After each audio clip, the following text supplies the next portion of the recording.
Press the Lord. सभी लोगों को जय मसीह की। मसीह ज्ञान ज्योति चैनल में आपका स्वागत है।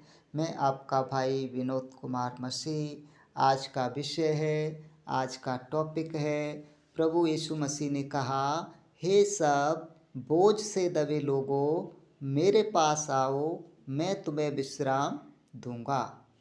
प्रभु यीशु मसीह ने कहा, हे सब बोझ से दबे लोगों, मेरे पास आओ, मैं तुम्हें विश्राम दूंगा।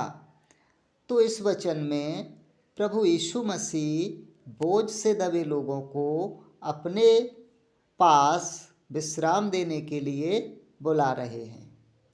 इस वचन में प्रभु यीशु मसीह बोझ से दबे लोगों को विश्राम देने के लिए अपने पास बुला रहे हैं। तो ये बोझ से दबा होना क्या है? आज हम कुछ वचनों के माध्यम से जानेंगे कि लोग किन किन बोझों में दबे हुए हैं, जिन्हें प्रभु यीशु मसीह विश्राम देने के लिए अपने पास बुला रहा है। मेरे प्रिय बहन भाइयों, तो अब तक जिन बहन भाइयों ने मेरे चैनल को सब्सक्राइब नहीं किया है तो वो कृपया ज़रूर सब्सक्राइब कर लें, ताकि अगली वीडियो की नोटिफिकेशन आप लोगों के पास तक पहुंचती रहे। तो चलिए अब हम अपने टॉपिक की ओर आगे बढ़ते हैं कि प्रभु हमें किन किन बोझों से विश्राम देना चाहता है। हम वचन निकाल कर पढ़ेंगे। नंबर 1, अधर्म के कामों का बोझ। प्रभु हमें अधर्म के कामों के बोझ से आज़ाद करना चाहता है, मुक्त करना चाहता है। प्रभु यीशु मसीह ने हमारे अधर्म के कामों का बोझ अपने ऊपर 2000 साल पहले ले लिया था। और हम वचन निकाल कर पढ़ेंगे ईसाया 53 का 4 वचन। ईसाया 53 का 4 वचन। निश्चय उसने हमारे रोगों को सह लिया और हमारे ही दुखों को उठा लिया। ईसाया 53 का 4 वचन कहता है, निश्चय उसने हमारे रोगों को सह लिया और हमारे ही दुखों को उठा लिया। यहाँ ईसाया 53 के 4 वचन में प्रभु यीशु मसीह की भविष्यवाणी है। यह प्रभु यीशु मसीह की भविष्यवाणी है।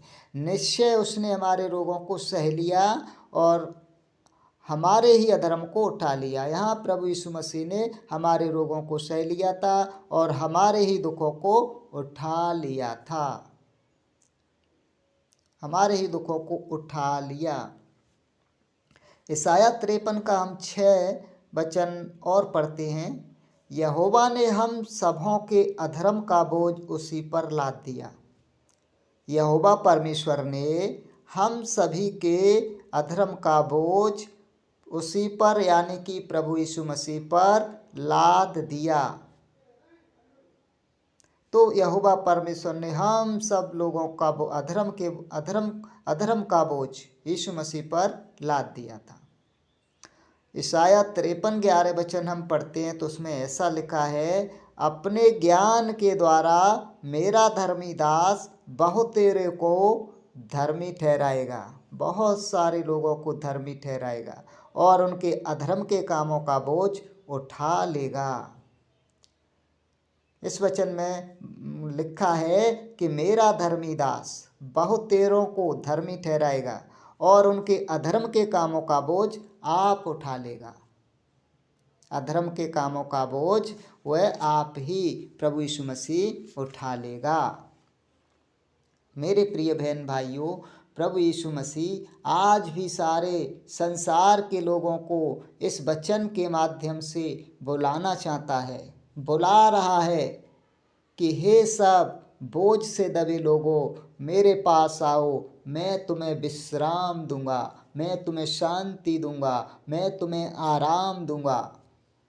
मेरे प्रिय बहन भाइयों, हमें बस प्रभु यीशु मसीह के पास आने की ज़रूरत है। जितने लोग प्रभु यीशु मसीह के पास आते हैं और उन पर विश्वास करते हैं, अपने जीवन में उद्धारकर्ता के रूप में प्रभु यीशु मसीह को ग्रहण करते हैं, प्रभु उन सब लोगों के अधर्म का बोझ अपने ऊपर ले लेते हैं। प्रभु ने तो 2000 साल पहले ही ले लिया है। अब लोगों को प्रभु के पास आने की ज़रूरत है, बस विश्वास करने की ज़रूरत है। जैसा ईसाया 53:11 लिखा है, उनके अधर्म के कामों का बोझ आप उठा लेगा। अधर्म के कामों का बोझ प्रभु यीशु मसीह आप ही उठा लेगा। बस प्रभु के पास आने की ज़रूरत है, विश्वास करने की ज़रूरत है। और आइए एक और एक वचन पढ़ते हैं। जितने लोग प्रभु यीशु मसीह पर विश्वास करते हैं, उसके पास आते हैं, ग्रहण करते हैं, प्रभु उनको पापों से छुटकारा अर्थात पाप क्षमा कर देते हैं।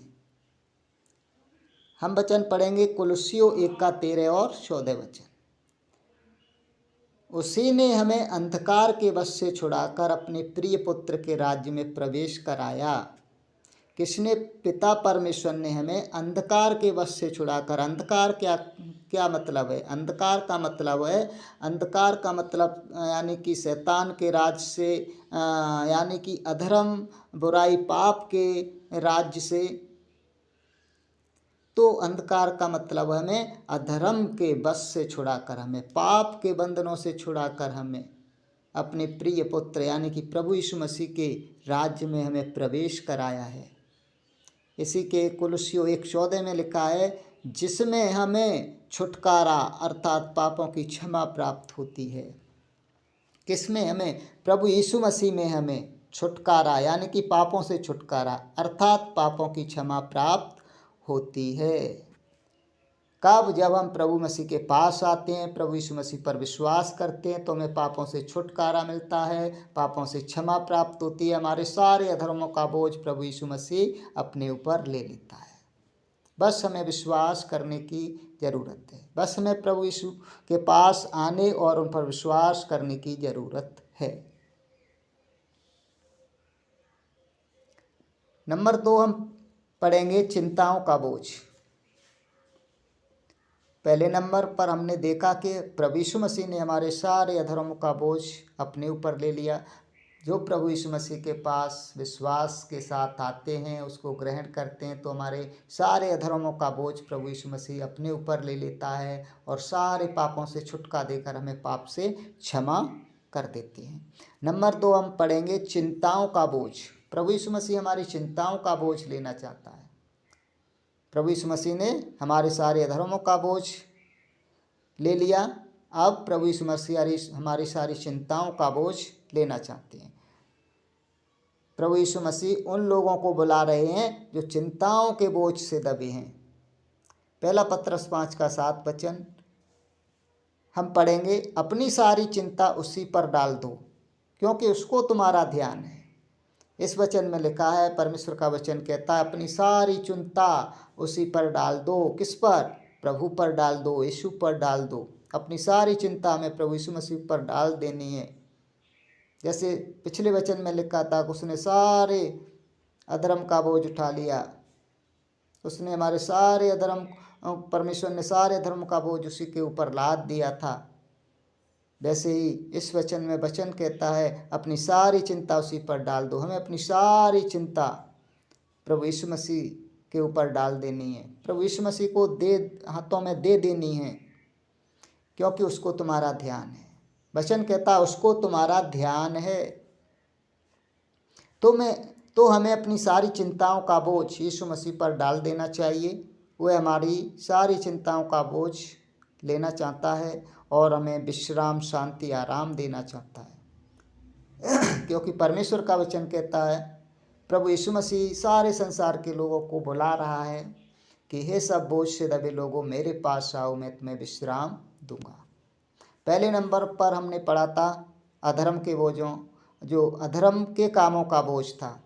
प्रभु यीशु मसीह अधर्म के कामों के बोझ से हमें आज़ाद करना चाहता है, मुक्त करना चाहता है। नंबर 2 हमने पढ़ा पहला पत्रस 5:7 की अपनी सारी चिंता उसी पर डाल दो। प्रभु यीशु मसीह हमारे सारी चिंताओं का बोझ अपने ऊपर लेना चाहता है और सारी चिंताओं के बोझ से हमें मुक्त आज़ाद करना चाहता है, हमें शांति और विश्राम आराम देना चाहता है।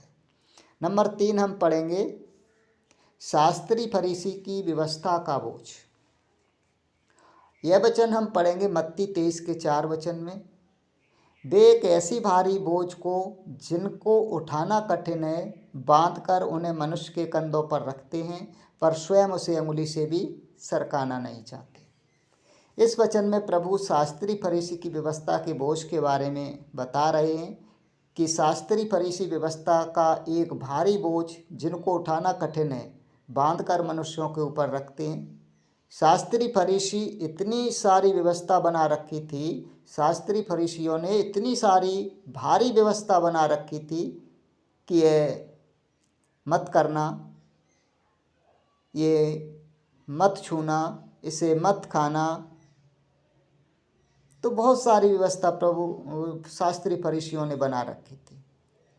इसे मत करना, उसे मत करना, इसे मत छूना, उसे मत खाना, इतनी ज़्यादा व्यवस्था बना रखी थी जिसका पालन करना मनुष्य के लिए कठिन था, एक बोझ था, इतना भारी भरकम बोझ था कि जिसको लेकर मनुष्य नहीं चल सकता था।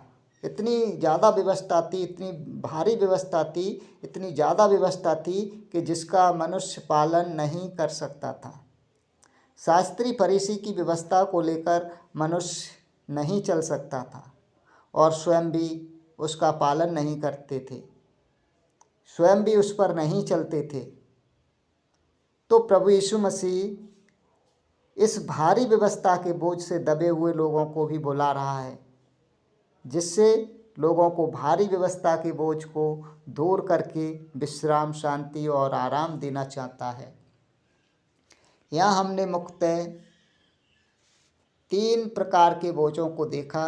नंबर 1 अधर्म के कामों का बोझ, नंबर 2 चिंताओं का बोझ, नंबर 3 शास्त्री फरीसी की व्यवस्था का बोझ या धर्मगुरुओं की, बहुत सारे तमाम धर्मगुरुओं उनकी तमाम भारी धार्मिक व्यवस्था है। तो ऐसी सारी पारंपरिक व्यवस्था है जो शास्त्री फरीसी की या धर्मगुरुओं की, उन सारी व्यवस्था से, उन सारे हमारे अधर्म के कामों के बोझ से, सारी चिंताओं के बोझ से प्रभु यीशु मसीह हमें आज़ाद करना चाहता है, मुक्त करना चाहता है और विश्राम, शांति, आराम देना चाहता है। इस प्रकार हमने वचनों को पढ़कर जाना सीखा कि जो अधर्म के बोझ, चिंताओं, दुखों के बोझ से दबे लोगों को और शास्त्री फरीसियों की तमाम धर्मगुरुओं की व्यवस्था के बोझ से दबे हुए लोगों को प्रभु अपने पास विश्राम, शांति, आराम देने के लिए बुला रहा है। बशर्त ये है कि लोग प्रभु पर विश्वास करके उसके पास आएँ, तो प्रभु यीशु मसीह सारे बोझ से मुक्त करके विश्राम, शांति और आराम देना चाहता है। मेरे प्रिय बहन भाइयों, परमेश्वर का आज का यही संदेश था और जिन बहन भाइयों को परमेश्वर का यह संदेश अच्छा लगा हो तो कृपया वीडियो को भी लाइक, शेयर, कमेंट करना, चैनल को भी ज़रूर सब्सक्राइब करना जी। सभी लोगों को जय मसीह की। प्रभु आप सब लोगों को बहुत बहुत आशीष